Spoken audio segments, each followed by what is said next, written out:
You wake up exhausted, not just tired, drained, like you're carrying invisible weights. All day, every day, you're the peacemaker, fixer, the one patching cracks before they even appear.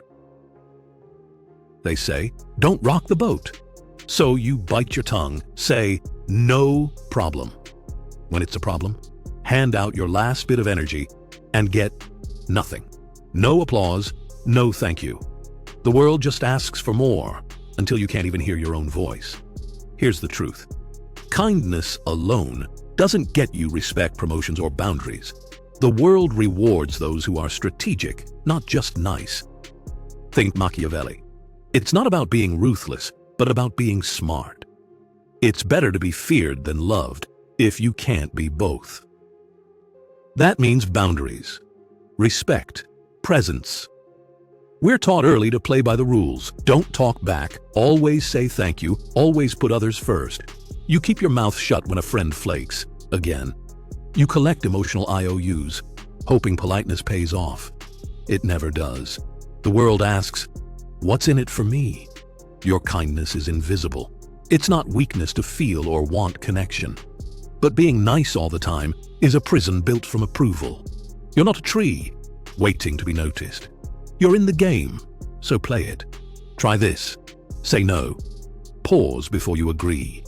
Look people in the eye. Hold your ground. Small acts of self-respect build your fortress. Every time you pick yourself, the cell shrinks, and people actually respect you more. Balance the fox and the lion. Be clever, but stand your ground when it matters. Too much fox? People see through you. Too much lion? You're just a bully. The magic is both. Audit your yeses. Start practicing no. Build boundaries, a buffer zone for your time and energy. Respect yourself and invest in people who reciprocate.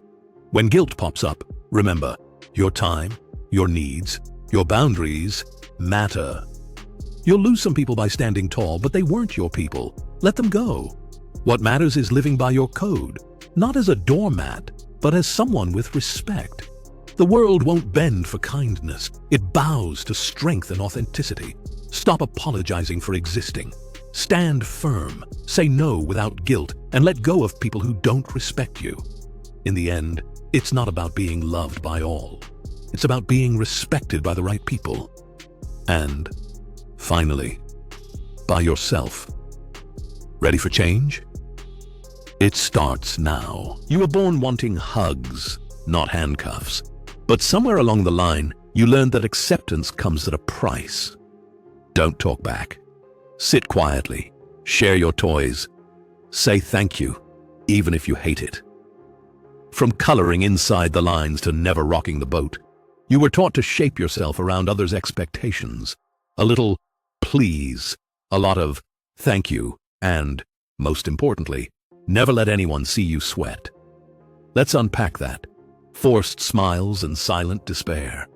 Remember those family dinners when Uncle Bob lobbed rude comments your way, and you plastered on a smile so wide your cheeks ached? It's okay, Uncle Bob. I totally appreciate your perspective. Inside, you wanted to scream. But screaming is frowned upon. Screaming is rude. Screaming is certainly not being a good person. Swallowed desires and emotional debt. Ever kept your mouth shut when a friend completely blew off your weekend plans for the 100th time? You told yourself, it's fine, I know they're busy. Meanwhile, you logged emotional IOUs. Quiet today, resent tomorrow. The feedback loop of approval. Each time someone praised your politeness, your brain lit up like a slot machine. Cha-ching. Good person points, plus one problem. The meter never empties. You're chasing an endless high, feeding the beast of approval addiction. The nice house week. Myth. Here's where life throws a curveball. The very traits you believed would shield you, kindness, empathy, humility, can become signs of weakness.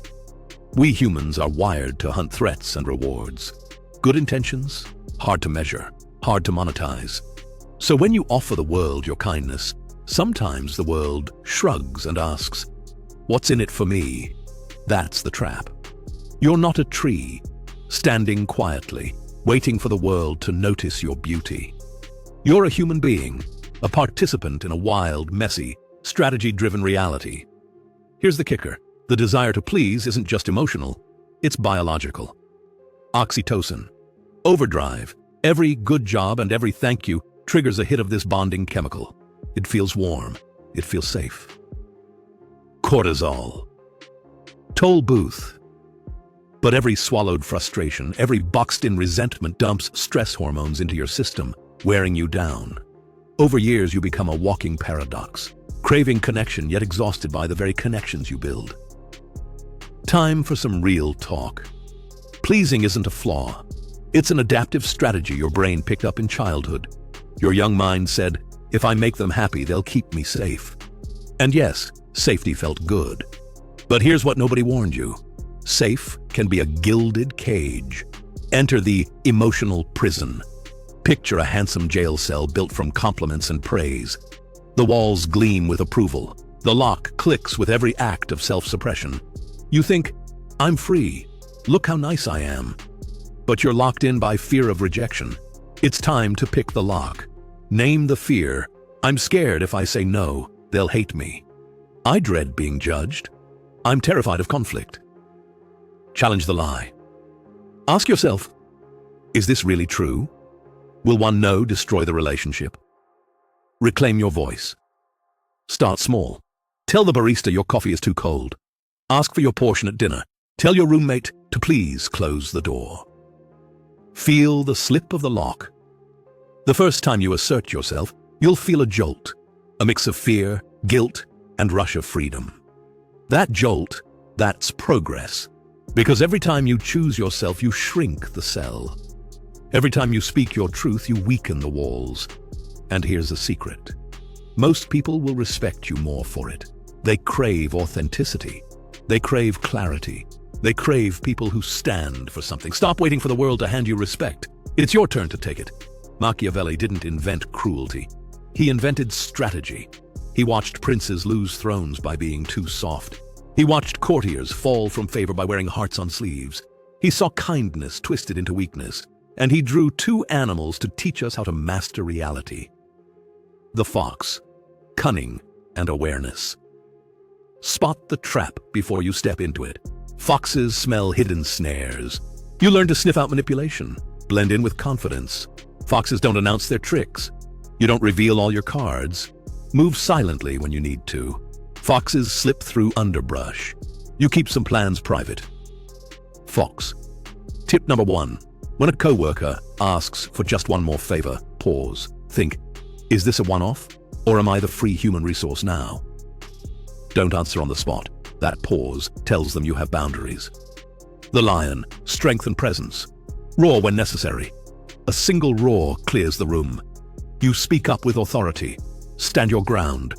Lions don't back down. You hold firm on your decisions. Protect your territory.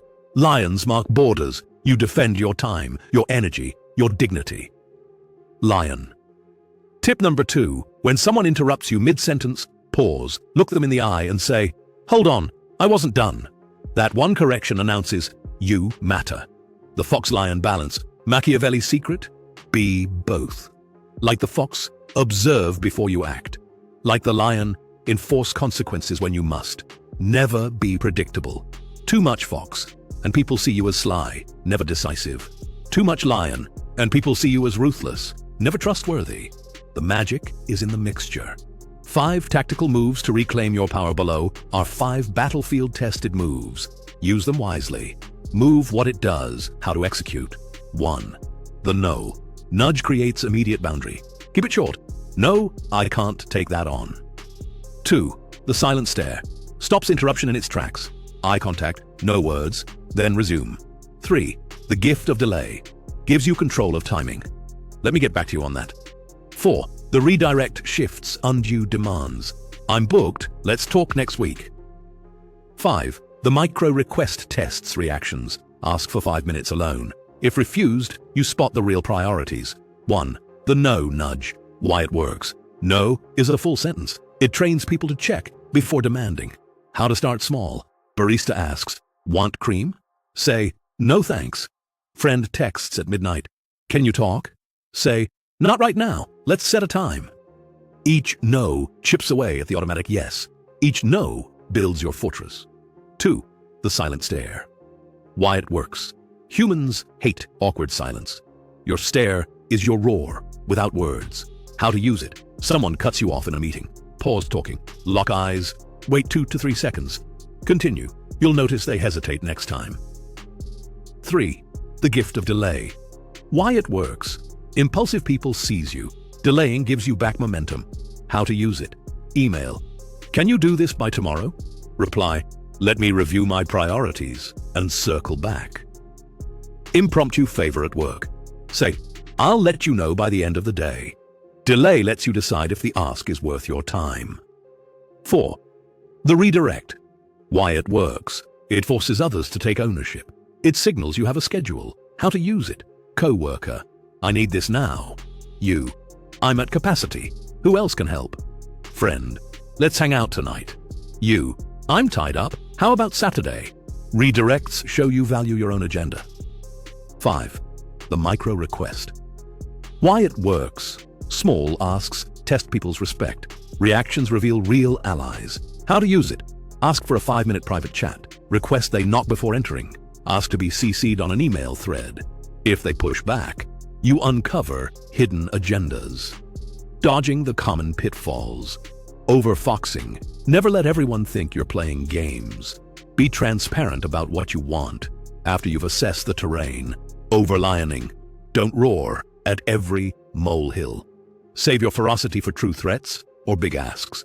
Fake strategy. Strategy without empathy is tyranny. Always ask, is this move aligned with my values? Humor. Break. Machiavelli's modern-day persona. Imagine Niccolo at your office. He'd stand by the water cooler, swirling his coffee. He'd whisper, you see Karen in accounting? She's too kind. She'll do everyone's reports for free. Watch tomorrow. She's going to burn out. Then he'd wink and disappear into HR's cubicle. Alternatively, picture him on a first date. He'd listen, nod politely. Then he'd say, tell me your 5-year plan. Specifically, how you'll handle conflict when I forget your birthday. Cringe? Maybe. Effective? Absolute. Step 1. Audit your yes. List. Objective. Know where your time and energy actually go. Grab a notebook or your phone and list every yes you uttered in the last 48 hours. Favors, tasks, emotional labor. Categorize each yes as either worth it, moves you closer to your goals, or uplifts you. Waste of brain cells. Drains you. Adds 0 value. Eliminate or delegate the waste of brain cells, yeses. Delegate to a coworker, a VA, or automate. Say no to the rest. We'll practice how in a sec. Why it matters. If you don't know what you're giving away, you can't protect your time. Knowledge is power, and this audit is your first power move. Step 2. Master the no sequence. Objective. Deliver no firmly but gracefully every single time. Classic no, thank you. No thanks, I can't take that on right now. Short, sweet, unapologetic. The sandwich no, positive acknowledgement, plus no, plus alternative. Example. I appreciate you thinking of me, but no, I'm swamped. How about Jane helps you? The sting no, a quick nod. No? Perfect for small asks. Can you proofread this? You? Nod. No. Move on. Practice drill. Role play in the mirror for 2 minutes. Time yourself. Can you say no in under 1 second? If yes, you've broken the apology reflex. Step 3. Set and enforce boundaries with the buffer zone. Objective. Cushion your schedule so you decide when others enter your world. Schedule buffers. Always leave 15 minutes between meetings or calls. Use that time for a walk, hydration, or a quick mental reset. Office hours. Trick. Declare specific windows when you're available for drop-ins. Outside those hours, book a time on your calendar. Physical boundaries.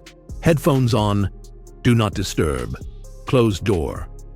Unless it's emergency CPR, don't knock. Why it works. People respect what you value. If you value uninterrupted time, they'll learn to book it. Step 4. Deploy strategic delay. Objective: convert impulsive demands into structured negotiations. The "let me check" email. Received: can you have this by end of day? Reply: let me review my current workload. I'll confirm a timeline by 10 a.m. The scheduled response. SMS: for texts asking favors, respond: got it. Can I hit you back in a couple hours? Buffer your decisions. Never say yes on a Monday. Use your decision window, 24 to 48 hours, to assess. Pro tip: the more you delay, the more the urgency shifts to them. They'll often realize they can handle it themselves. Step 5. Cultivate your respect portfolio. Objective: track and grow relationships that reciprocate respect. Make 3 lists. A team: people who respect your limits. B team: people who are neutral, occasional boundary pushers. C team: chronic boundary violators. Invest in your A team. Return favors quickly. Offer genuine praise and support. Fortify alliances. Recalibrate B and C. B team: coach them gently when they overstep. C team: limit interactions or politely disengage. Why it matters: your energy is finite.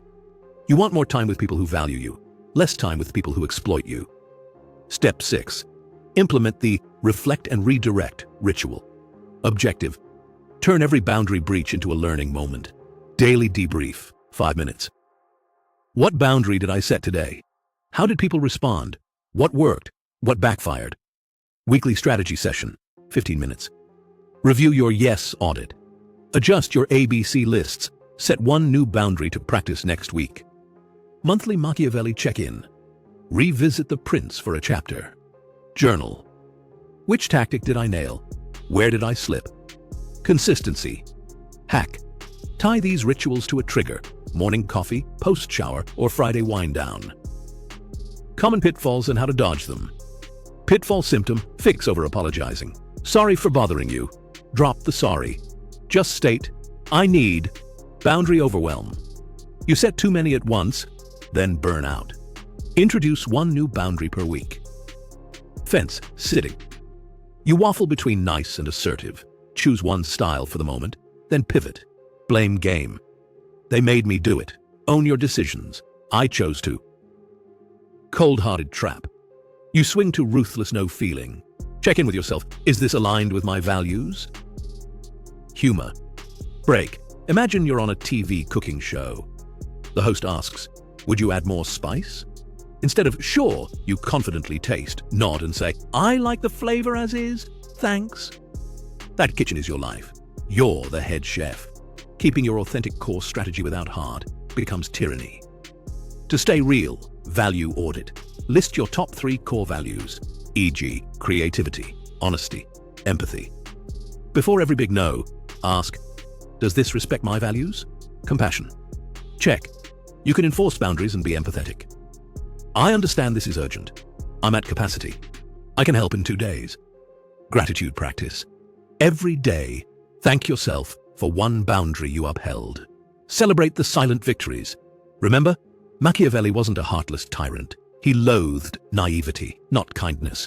He taught that real kindness requires strength. What's next in part 5? In our grand finale, we'll hammer home the big choice. Do you stay the world's favorite doormat?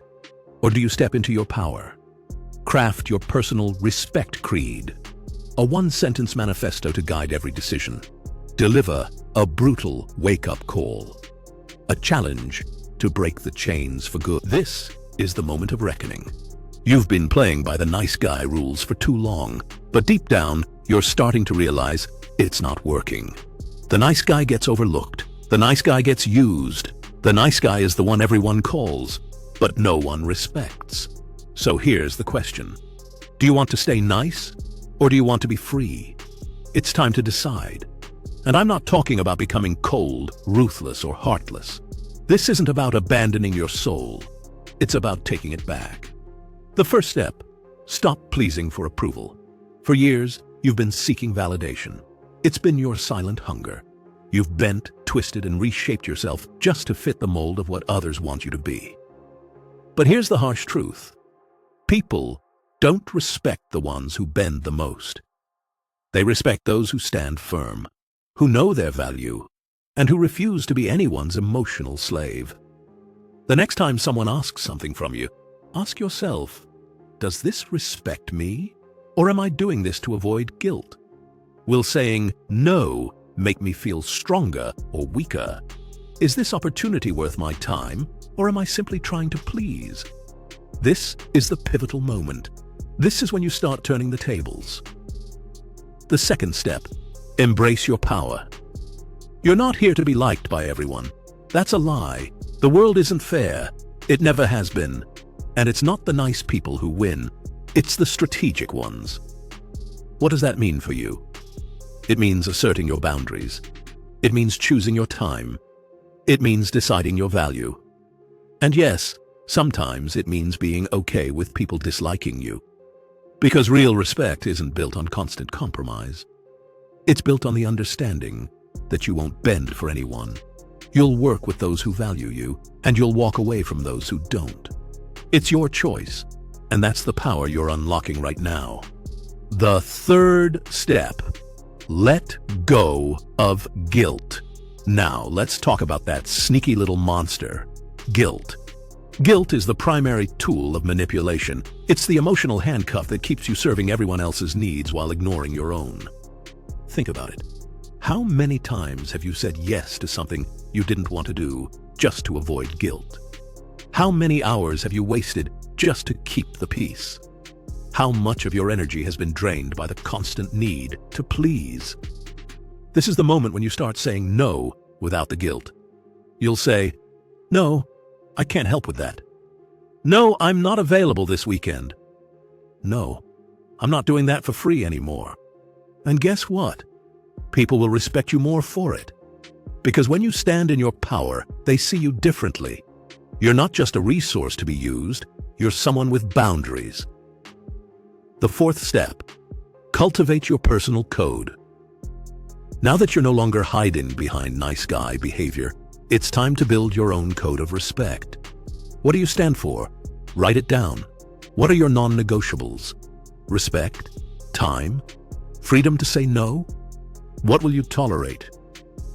If you don't want to spend your evenings being someone's unpaid therapist, say so.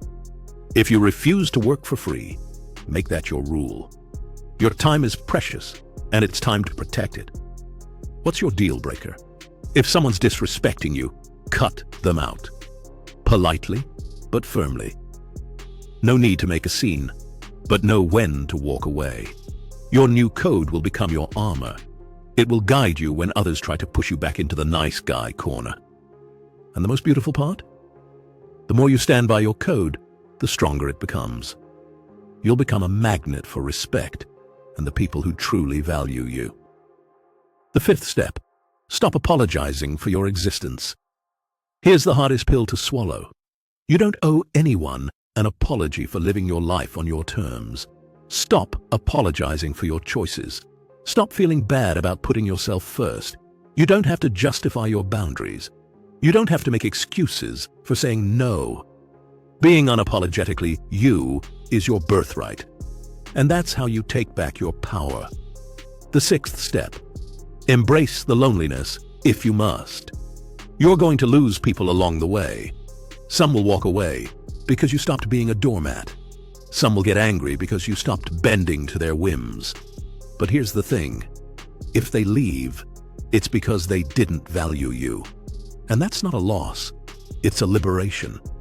You're shedding the emotional baggage of people who never respected you in the first place. And as you clear that space, you'll begin to attract the right people. People who see your strength. People who respect your time. People who know that you are not to be taken for granted. The last step, live authentically. The end game? You stop playing the role of the nice guy. You stop living for others' approval. You stop apologizing for existing as you are. You become the person who acts with intention. You live by your values, not by a script written by someone else. You become the person who doesn't need permission to be great, to be bold, to be you. It is better to be feared than loved if you cannot be both. Niccolo Machiavelli. Now, I ask you, when was the last time you said no without guilt? When was the last time you chose yourself before others? When was the last time you acted like a leader instead of a follower? If you don't know the answers, it's time to wake up. Because the time for being nice is over. It's time to take back your life, take back your power, and stop begging for respect. Ready for that transformation? Because it starts now. Hit subscribe, and let's break free together. Every day after you've learned to say no, paused like a fox, and roared like a lion, you still need one final ingredient: consistency. Strategy without repetition is like owning a Ferrari and never driving it off the lot. It looks cool, but it doesn't take you anywhere. So here's your daily drill, the routine that cements all 5 parts into your DNA, makes you unflappable, and keeps you from drifting back into nice guy oblivion. Morning mindset. Check, 5 minutes. Purpose. Start with clarity and intent. How? First thing after you wake up, sit up in bed or by a window. Take 3 deep breaths. Ask yourself, what boundary will I protect today? What no will I practice? Where will I be the fox and where will I be the lion? Why it works. This primes your subconscious. You're not wandering through your day on autopilot. You're armed with a strategy. Midday boundary audit, 2 minutes. Purpose. Catch yourself before you slip. How? Around lunchtime, pause. Pull out your phone's notes or a small notebook. Jot down any yes you gave that you didn't mean to, how you felt when you said it, what you'll do differently next time. Why it works. Instant feedback. Loop drives real change. You can't fix what you don't notice. Afternoon fox-lion micro-practice, 5 minutes. Purpose. Reinforce the animal metaphors with real actions. How? Identify one small moment in the afternoon when you can practice either fox or lion behavior. For example, fox, move. Send a follow-up email that stealthily nudges for a response. No pleading, just strategic cadence. Lion move. In a meeting, when someone talks over you, stop mid-sentence. Look them in the eye and calmly finish your thought. Why it works. Muscle memory for assertiveness grows from tiny, repeated acts. Evening gratitude and boundary celebration, 3 minutes. Purpose. Reward yourself for sticking to your strategy. How?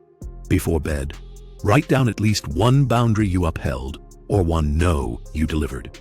Then write one thing you're grateful for, ideally related to your self-respect. I said no to overtime and caught up on sleep. I didn't apologize for asking for help. Why it works. Gratitude cements positive experiences, while celebrating boundaries rewires your brain to crave self-respect over approval. Weekly strategy. Deep dive. 15 to 20 minutes on Sunday. Purpose. Keep the momentum and evolve your playbook. How? Once a week, preferably Sunday evening, review your notes. Ask, which tactics worked best this week? Where did I slip back into being nice? What's one new boundary or tactic to add next week? Are my core values still front and center? Why it works. Weekly reflection prevents drift. It's the difference between practicing strategy and actually improving at strategy. Tactical toolbox refresher, tactic, daily drill, frequency, key, reminder. The no nudge, midday audit. Daily no is a complete sentence. Silent stare. Afternoon, practice daily. Silence is your ally. Use it. Gift of delay. Before responding, daily delay equals power. Redirect email follow-ups. Daily values your own agenda. Micro request. Fox lion practice. Daily small asks reveal true allies. Real world example. The office scenario. The problem. You're in the open plan office. Karen from accounting emails you at 4:45 p.m. on Friday. Can you help me finish this report by EOD? Fox alert. Smell the trap. If you say yes, Karen's expectations skyrocket. She'll CC you on every task forever. You know the drill. Daily drill step. Gift of delay. Instead of panicking, you hit reply and type, "Thanks for reaching out, Karen. I'm wrapping up a deliverable due in 10 minutes. Can I circle back first thing Monday?" Lion follow-up, silent stare, via Slack. She pings you, but it's urgent. You pause your typing. You wait 2 beats. Then you reply, I understand it's important. Monday at 9 a.m. it is. Outcome. You didn't burn your weekend. You set clear expectations. You never apologized. You maintained goodwill. No sorry, no guilt. That, my friend, is living the strategy. Common pitfalls in the daily drill. Skipping the morning check. You wake up and dive into email. Old habits die hard. Fix. Set your phone alarm with a reminder. Morning mindset. Half-hearted boundary. Audit. You scribble, I said yes, but don't adjust behavior. Fix. Each audit item needs a next step. Either delegate or no next time. Forgetting gratitude. You reject others, but don't affirm yourself. Fix. Celebrate every tiny victory. It reinforces the new neural pathways. Humor. Corner. Machiavelli in your pocket picture, having a mini Machiavelli app on your phone. Morning notification. Reminder. Be the fox and the lion today. Don't just appease, aspire. Midday.